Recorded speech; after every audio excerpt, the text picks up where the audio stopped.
산업혁명 이전 0.028%였던 대기중 이산화탄소가 현재 0.04%로 늘어났습니다. 고작 0.012% 증가한 게 뭐가 그리 중요할까요? 산업혁명 이후로 지구온도가 1도씩 증가했다고 합니다.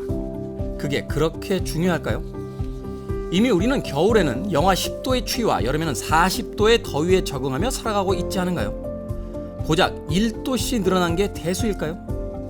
어떤가요? 한 발짝만 내디뎌도 기후과학에는 수상한 질문들이 수두룩합니다. 지금까지 나온 많은 기후변화 관련 책들이 이 단순하지만 난감한 질문에 대답하지 못했기에 대중은 지구온난화를 피상적으로 이해할 수밖에 없었습니다. 저는 이 책에서 여러분과 함께 지구온난화에 관련된 수상한 진실을 마치 탐정이 된 것처럼 꼼꼼히 파헤쳐 보겠습니다. 안녕하세요. 게으른채 읽기의 김태훈입니다. 얼마 전 올림픽에서 터키전 기억하고 계신 분들 굉장히 많을 겁니다. 바로 배구 시합이었는데요. 우리나라 팀에 지고 4강 진출에 실패하면서 눈물을 보였던 터키 선수들, 왠지 짠한 마음 가지셨던 시청자분들 많으실 겁니다. 사실 터키는 우리와 굉장히 깊은 인연을 맺고 있는 나라죠. 6.25 전쟁에 파병을 했던 그런 국가였기 때문에 우리에게는 뭐 형제의 나라다 이런 수식어로서 불리우는 나라인데, 감동적인 것은 이 터키의 사연이 알려지게 되면서 최근에 이제 산불을 겪고 있는 이 터키의 아주 심각한 자연훼손이 우리에게 알려지게 되면서 많은 사람들이 터키의 묘목을 보내는 그런 운동을 전개하기도 했습니다. 그런가 하면 지금 유럽이 난립니다. 독일과 각지에서는 엄청난 홍수 피해가 일어나고 있고요. 또 그리스에서도 영화에서나 볼 것 같은 대재앙과도 같은 지금 화재 사건들이, 산불 사건들이 계속해서 이어지고 있기 때문에 온 지구가 기상이변에 시달리고 있다. 기상 위험에 시달리고 있다 하는 이야기를 듣게 됩니다. 자, 그런 타이밍에 한 편의 책이 도착했습니다. 김백민 저자가 지은 우리는 결국 지구를 위한 답을 찾을 것이다 라고 하는 책입니다.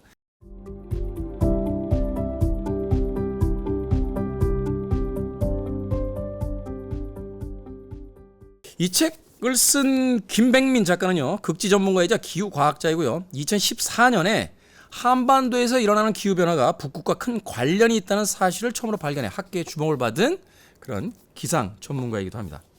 이미 서점에 수많은 기상이변에 대한 책들이 나와 있고요. 또 수많은 다큐멘터리를 통해서 우리가 탄소 배출량을 줄이지 못하면 지구의 위기를 초래할 것이다 하는 이야기를 수백 번도 넘게 들어왔습니다.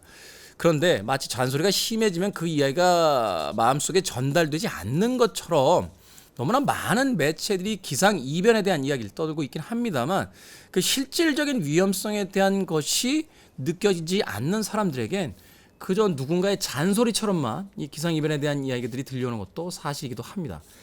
그래서 오늘 소개해드릴, 뉴리드에서 소개해드릴 우리는 결국 지구를 위한 답을 찾을 것이다. 이 책은 굉장히 흥미로운 지점을 우리에게 전달해주고 있습니다. 전 세계에서요, 기상이변이다, 기상의 위기다 하는 것을 주장하는 과학자들이 97% 정도 된다고 합니다. 근데 흥미로운 것은 약 3%의 과학자들은 그런 거 없다. 기상이변으로 지구가 위기를 맞이할 리 없다. 그것은 과장된 해석이며 일종의 음모론이다 라고 주장하는 과학자들도 소수이긴 합니다만 3%의 과학자들이 존재한다는 겁니다. 이 책의 저자는 바로 그 3%의 주목해서 아주 흥미로운 의견을 내놓습니다. 아니, 과학이 무슨 정치도 아니고 다수결을 통해서 그 의견이 진실로서 받아들여지는 학문이 아니라면 그 소외되어 있는 3%의 의견에도 뭔가 과학적인 추론이 있는 것은 아닌지 한 번쯤 쳐다봐야 된다라고 서문을 띄우며 이 책을 시작하고 있다는 거죠. 이쯤 되면 이 책의 이 작가가 독자들을 인도하는 방식 자체가 굉장히 매력적으로 느껴집니다. 만약에 이 책의 그 출발점이 우리가 우리의 생활 환경, 산업의 구조를 바꾸지 않으면 결국 얼마 안 가서 지구가 망할 겁니다 라고 이야기를 띄우며 시작했다라면 이 책을 서점에서 만났을 때 그렇고 그런, 하지만 늘상 우리가 주변에서 볼 수 있었던 익숙한 이야기처럼 느껴졌을 겁니다. 그런데 이 책의 저자는 아닙니다. 기상이변이 아니라고 이야기하는 3%의 과학자들이 있는데 그들의 이야기도 한 번쯤은 들어봅시다 하는 이야기로 운을 띄우고 있다는 거죠. 바로 그런 부분들이 새로운 의견이 있나? 우리가 알고 있던 기상이변과는 뭔가 다른 또 다른 어떤 과학적 해석이 있는 걸까 하는 호기심을 불러일으키며 이 책의 첫 장을 열게 만든다는 겁니다. 우리가 당연하게도 과학적 사고가 없이 일반적 상식으로 가졌던 질문에서 이 책은 출발합니다. 말하자면 이런 거죠. 지구의 온도가 1도 상승했다. 평균적으로. 이게 과연 뭐 그리 대단하냐 하는 것이 이 책의 출발점이기도 합니다. 생각해 보십시오. 겨울에는 우리나라가 추울 때는 영하 10도가 훨씬 더 밑도는 그런 기온으로 떨어지죠. 작년인가 재작년인가요? SNS를 보니까 모스크바보다 우리나라가 추워요. 말이 돼? 러시아보다 춥다는 게?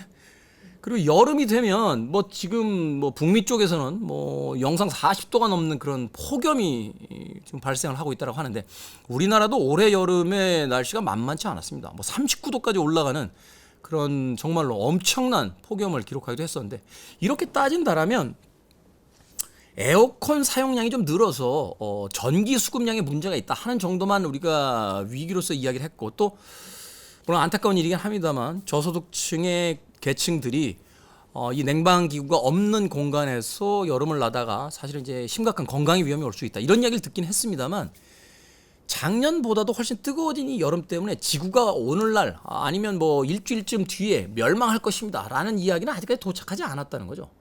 그렇다면 지구의 평균 기온이 1도 올라간다. 과연 이게 뭐 그렇게 심각한 문제인가? 라고 우리는 생각하게 될 겁니다. 당연히 그렇게 생각해 왔고요. 그리고 여기에 대해서 의미 있는 대답들을 꽤나 자세히 친절하게 설명해 줬던 프로그램이나 책들은 그다지 많지 않았던 것 같아요. 청정하겠습니다. 그런 책들을 우리가 안 본 거죠. 안 본 거지. 친절하게 설명들을 누가 해줬겠지. 근데 안 본 거죠. 쉽게 접할 수가 없었으니까. 어찌됐건 바로 그런 우리의 일반적인 생각에서 이 책의 어떤 질문들이 출발합니다. 그러면서 흥미롭게 이런 이야기를 해요. 인류가 출현하기 이전에 지구는 이미 5번의 멸종 사태를 거쳤다는 거예요. 인류가 출발하기 전에 어떤 지구의 기온 변화를 보면 굉장히 뜨거웠던 해가 있고 굉장히 추웠던 시기가 있다는 겁니다. 이게 기본적으로요 몇백만 년에서 1억 년까지 이 시기가 이제 반복이 되고 유지가 됩니다. 저도 이 책을 보아 나가면서 이제 깨닫게 된 건데 남극이나 북극에 이제 얼음과 빙하가 녹는다. 이거 굉장한 위기다. 이렇게 이야기하시는 과학자들이 많은데 인류의 역사, 그러니까 인류의 역사, 지구의 역사, 45억 년 정도로 추정되는 이 지구의 역사 동안 남극과 북극에 얼음과 눈이 있었던 시기가 그렇게 오래되지 않는다는 거예요. 그런데 뭐가 문제냐? 라고 생각을 할 수 있겠죠. 그렇지 않습니까? 이미 이전에 남극과 북극에 얼음과 빙하가 없던 시절이 있었는데 근데 여기서 한 번 더 가요. 그래서 5번의 멸망이 있었다. 라고 이야기합니다. 공룡이 왜 멸망했는지, 지구가 어떻게 그 단계마다 새로운 생명체들로 그 지구의 주인이 바뀌게 되는 계기가 되는지를 이 책은 설명하고 있습니다. 처음에 굉장히 낙관적이고 희망적으로 시작했지만 결국 우리 인간도 이 지구에 머물고 있는 하나의 생명체라고 생각한다면 이 급격한 기후의 변화가 결국 우리의 생존에 결정적인 영향을 줄 수도 있겠다 하는 것으로서 다시 한번 우리의 시각을 옮겨가게 만드는 거죠. 그러면서 꽤나 흥미로운 지점에서 이 책은 과학적 사고를 이끌어냅니다. 지금까지 어떤 주장들은 굉장히 극단적으로 있었습니다만 사실은 그 많은 주장들이 과장되어 있을 수도 있다라는 것을 이야기합니다. 대표적인 게 마이클 만의 하키스틱 기후 그래프라는 건데요. 기후 위기 불신론을 촉발시키거나 회의주의자들의 먹잇감이 된 이제 사례 중에 하나로서 그것을 등장시킵니다. 그리고 또 하나는 자신의 의견을 관철시키기 위해서 데이터를 과장 해석했던 미국의 부통령 출신의 사회운동가, 환경운동가 엘고의 다큐멘터리 영화 불편한 진실을 예로 듭니다. 저는 엘고 아저씨 굉장히 이미지 좋았거든요. 그 얼굴도 잘생겼었죠. 빌 클린턴 행정부 시절에 이제 그 부통령이셨는데 그 미국 내에서 이제 대통령 선거에서 떨어졌을 때도 재검표를 하자라는 그 주장들이 있었습니다만 엘고는 깔끔하게 승복하고 부시에게 이제 정권을 넘겨주게 되죠.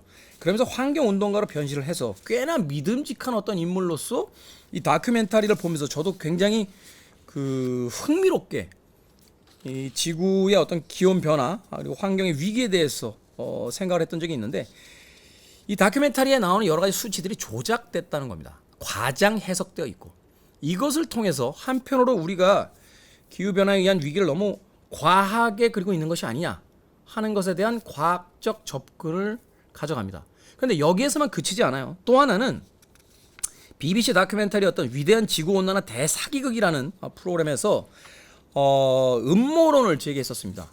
지구는 실제로 위기가 아닌데 몇몇 과학자들과 그들의 어떤 주장을 통해서 새로운 어떤 산업의 개편 그리고 그 자국의 어떤 그 이익을 위해서 몇몇 선진국들이 이것을 과대 해석하거나 과장해서 지구의 위기를 홍보 선전하고 있다 하는 다큐멘터리가 있었는데 이것 역시 그 논리를 하나하나 팩트 체크하면서 과학적으로 이 책은 반박하고 있다는 거죠. 결국 이쪽과 저쪽 그 어느 쪽에 손을 들어주지 않으면서 우리가 겪고 있는 지구의 어떤 변화의 시대에 대한 부분들을 냉정하게 쳐다볼 필요가 있다라고 책은 설명합니다. 흥미로웠어요. 우리는 사실은 수많은 주장과 주장에 대한 반박의 시대를 살아갑니다. 그것은 정치적인 이슈일 수도 있고요. 또는 사회, 과학 혹은 이 책이 주장하는 것처럼 기후변화에 대한 이야기일 수도 있습니다. 그러나 그 무엇이 진실이며 무엇이 정말 과학적 사고로서 이루어진 의견인지에 대해서는 한 발짝 뒤로 물러선 채 추상적인 어떤 느낌만으로 세상을 대하고 거기에 대한 태도를 갖게 될 때가 많죠. 주변에서 기상이변이다, 지구는 망할지도 모른다 라는 이야기를 들으면 야 지구가 망할지도 모른대 라고 이야기하면서 왜? 라는 질문에 대해서는 그럴듯한 자신만의 논리 혹은 과학적 논리를 설명하지 못하는 그런 시대를 살아가고 있는 겁니다. 그런 의미에서 김백민 작가는 우리는 결국 지구를 위한 답을 찾을 것이다 해서 우리가 이미 들었지만 명백히 알고 있지 못했던 하나하나의 세세한 부분들을 기존에 있던 질문과 새로운 질문을 통해서 우리에게 새로운 방식으로서 설명해내고 있고 그럼에도 불구하고 이 책의 제목이 이야기하는 것처럼 우리는 결국 답을 찾아낼 것이며 인류는 어떠한 방식으로 진화할 것인가에 대한 궁극적인 궁금증과 질문에 대한 자신만의 답을 또한 준비하고 있다는 겁니다. 뭐 저희 같은 세대들은 이렇게 이야기합니다. 우린 뭐 살 거 다 살았어. 다음 세대들이 문제지라고 합니다만 그 툰베리라고 하는 한 소녀 환경운동가가 이야기했던 것처럼 우리는 당신들이 한 짓을 똑똑히 기억할 것입니다. 라고 하는 그 일갈에 있어서 결코 책임을 회피할 수 없는 또한 그런 세대이기도 합니다. 그런 의미에서 김백민 작가의 이 책은 우리에게 던져주는 시사점들이 꽤 많습니다. 한 권의 책을 통해서 우리가 어떤 시대를 살아가고 있는지, 기후의 변화는 어디로부터 출발하는지, 그리고 우리는 어떠한 실질적인 행동을 통해서 이 위기를 극복해 나갈 수 있는지에 대한 아주 장황한 여러 논리로부터 정리된 한 권의 책이라고 이야기할 수 있기 때문입니다. 한 인간이 100살을 넘게 살아야 되는 장수 시대를 맞이하고 있다고 합니다. 저도 꽤 나이를 먹었다고 생각했습니다만 생각해보면 살아온 것만큼 더 삶을 살아야 된다는 생각을 했을 때 기후변화에 대한 우리들의 대처는 바로 지금부터라도 시작되어야 되는 것이 아닌가 하는 생각 해봅니다. 뉴 리드였습니다.